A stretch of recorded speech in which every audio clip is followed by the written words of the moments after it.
மாற்ற வேண்டும் என ஆளுநர் கூறுவது ஏற்புடையதல்ல என விசிக தலைவர் திருமாவளவன் கருத்து. அண்ணா பல்கலைக்கழக மாணவி விவகாரத்தை அதிமுக உள்ளிட்ட எதிர்க்கட்சிகள் அரசியல் ஆதாயத்திற்காக பயன்படுத்துவதாகவும் குற்றச்சாட்டு.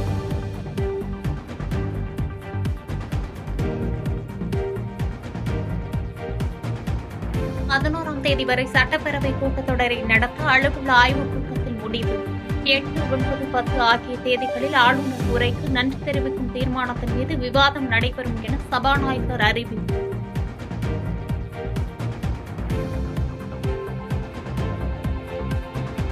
ஆளுநர் பேசி எழுந்தபோதுதான் அதிமுகவினர் பதாகைகளை ஏந்தி போராட்டம் நடத்தியதாக சபாநாயகர் அப்பாவு பேட்டி. பாலியல் வன்கொடுமை சம்பவத்தில் வேந்தர் என்ற முறையில் ஆளுநரை எதிர்த்து போராடியிருக்கலாம் என்று கருத்து. இன்றைய ஆளுநர் அவர் பேச எழும்பும் போதுதான் அவங்க அவ்வளவு பேரும் எழும்பி பதாதையை காட்டினாங்க. நானோ சிஎம்ஓ பேசக்கு முயற்சி பண்ணும்போது அந்த பதாதையை காட்டல.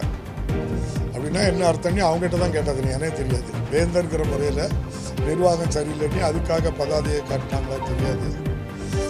அதனால தான் நான் சொன்னேன், எங்கிட்ட கேட்காம எதையும் போடாங்க, என்ன நடந்துன்னே தெரியாது. எங்கள் உள்ளுக்குள்ள அவங்கள பேசக்க யாருக்கும் நம்ம வாய்ப்பு கொடுக்கல. அதனால அவங்க பதாதையை காட்டினால ஆளுநர் உரைக்கு புத்தகம் விளைவிக்கும் வண்ணம் ஒரு கலவர நோக்கத்தோடு அங்கே பண்ணதுனால தான் நம்ம என்ன செய்தோம், அவங்கள வெளியேற்றோம். கள்ளக்குறிச்சி விஷசாராய மரண வழக்கில் கைதானவர்கள் மீதான குண்டாஸ் வழக்கை ரத்து செய்தது சென்னை உயர்நீதிமன்றம். 6 மாதத்திற்கு மேல் சிறையில் உள்ள நிலையில் குண்டர் சட்டத்தில் வைக்க என்ன தேவை எனவும் நீதிபதிகள் கேள்வி.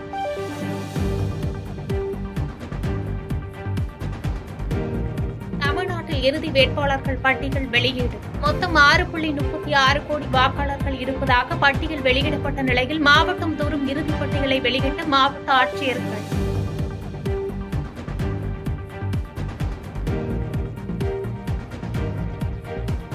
திருச்சி மாநகராட்சியுடன் ஸ்ரீரங்கம் தொகுதிக்குட்பட்ட குமாரவயலூர், கொய்யாத்தூர் உள்ளிட்ட 11 பகுதிகளை இணைப்பதற்கு எதிர்ப்பு. பொதுமக்கள் சாலை மறியலில் ஈடுபட்டதோடு தீக்குளிக்க முயன்றதால் பரபரப்பு. நாங்க நேற்று போய் நேரம் கூட பார்த்துட்டு வந்தா அவங்க சொல்லிட்டாங்க, கலெக்டர் ஆஃபீஸில் போய் மனு கொடுங்க, எனக்கு காலந்தே தெரியாது அப்படின்னாங்க. எங்களுக்கு இத்தனை நாள் தெரியவே தெரியாது. எல்லாம் கேட்டதுக்கு மாநகராட்சி ஆவலன்னு தான் எங்களை சொல்லி ஏமாத்திட்டாங்க. அதனால நாங்கள் தேவனேன்னு இருந்தோம். எங்கள் வயிற்றை இவங்க பணம் ஒட்டிக்கிறதுக்கு நான் எங்கள் வயிற்றை ஏன் கொட்டணும்? நாங்கள் ஏழை பாருங்க எவ்வளோ கஷ்டத்தை அனுபவிச்சுட்டு இருக்கிறோம். அதனால நாங்கள் நேற்று அங்கே போனதுக்கு அவர் சொல்லிட்டாரு, கலெக்டர் ஆஃபீஸில் போய் மனுவை கொடுங்கம்மா, எனக்கு தெரியவே தெரியாது, என்னட்டு அவர் மனுவை கொடுனாங்க.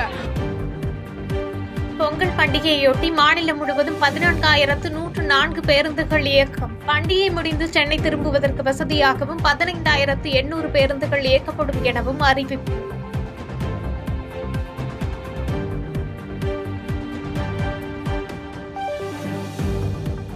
மதுரை அவனியாபுரம் ஜல்லிக்கட்டு போட்டியில் காளைகள் முன்பதிவு செய்வதற்கான தேதிகள் அறிவிக்கப்பட்டதால் காளைகளுடன் குவிந்த உரிமையாளர்கள். நடப்பாண்டில் புதிதாக களமிறங்கும் காளைகளுக்கு மட்டும் பரிசோதனை மேற்கொள்ளப்பட்டு வழங்கப்படும் சான்றிதழ்.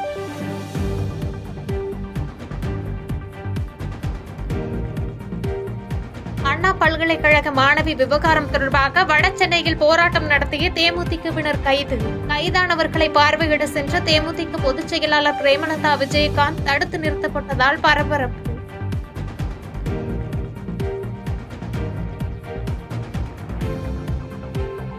வடமாநிலங்களை தொடர்ந்து மிரட்டி வரும் பனி.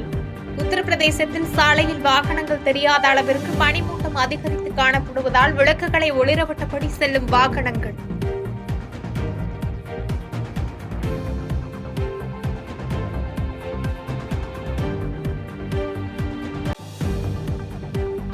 கோடி ரூபாய்க்கு மேலாக இதுவரை தொழில் முதலீட்டை ஈர்த்துள்ளது தமிழ்நாடு. முதலீடுகள் மூலம் சமமான பரவலான வளர்ச்சி கொண்டுவரப்பட்டுள்ளதாக சபாநாயகர் அறிவிப்பு.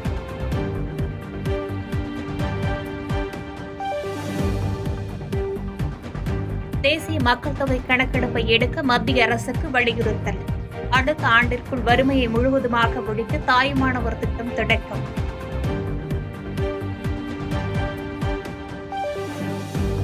சட்டப்பேரவையில் தமிழ்தாய் வாழ்த்து பாடப்படுவதுதான் மரபு என எடப்பாடி பழனிசாமி பேட்டி. ஆளுநர் உரை நிகழ்த்தக்கூடாது என திட்டமிட்டு செயல்பட்டிருப்பதாக அரசு மீது குற்றச்சாட்டு.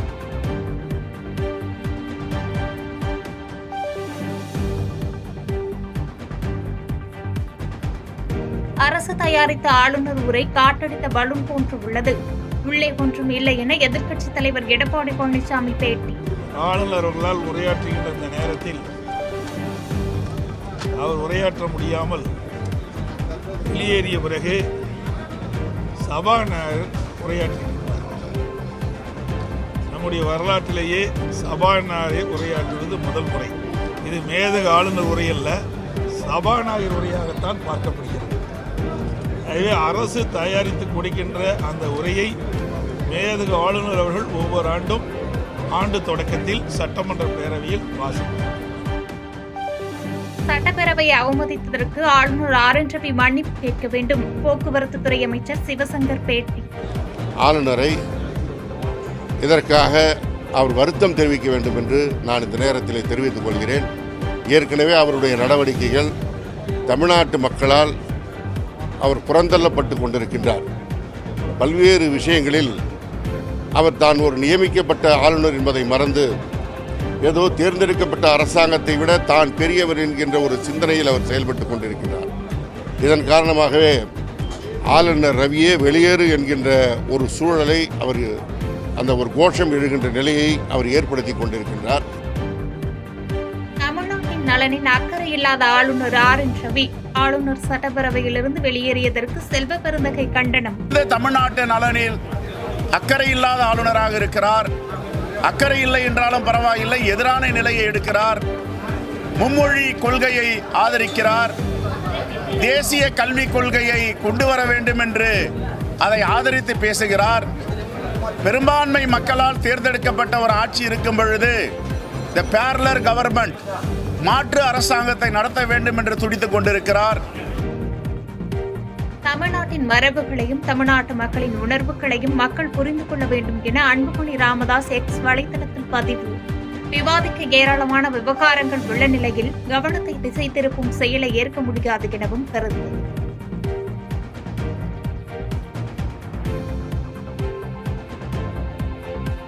சீனாவில் பரவி வரும் வைரஸால் 2 குழந்தைகள் பாதிப்பு. சூழலை கவனித்து வருவதாக மத்திய சுகாதாரத்துறை அமைச்சகம் விளக்கம். அண்ணா பல்கலைக்கழக மாணவி விவகாரத்தை கண்டித்து திருவள்ளூரில் சாலையில் பேரணியாக சென்ற தேமுதிகவினர் அனுமதியை மீறி பேரணி சென்றதாக LK சதீஷ் உட்பட 500 பேர் கைது.